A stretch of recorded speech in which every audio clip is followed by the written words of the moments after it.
Hi friends, ఇదిగో చూడండి. ఈ నల్లది కరివేపాకు ఉప్పురాయి, ఆ తెల్లదేమో సైంధవ ఉప్పురాయి.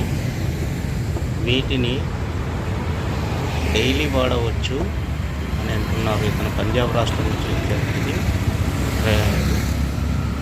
భోజనంలో, రోటీలో, చట్నీ తయారీలో, సాంబార్లో వాడచ్చంట. బీపీ, మధుమేహ వ్యాధిగ్రస్తులు ఉపయోగిస్తే శరీరానికి చాలా మేలు చేస్తుందంట.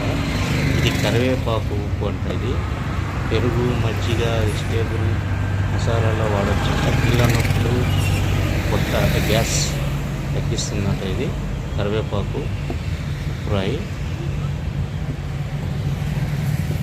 ఈ కరివేపాకు ఉప్పురాయి కిలో 60 రూపాయలంట, 100 రూపాయలంట. ఇదేమో 60 రూపాయలంట. ఇది సైంధవరాయి. వీటి ఉపయోగాలు చాలా ఉన్నాయని చెప్పారు వాళ్ళు. ఇది మహబూబ్నగర్ జిల్లా కేంద్రంలో న్యూ టౌన్లో ఇట్లా బండి పెట్టుకొని అమ్ముతున్నారు.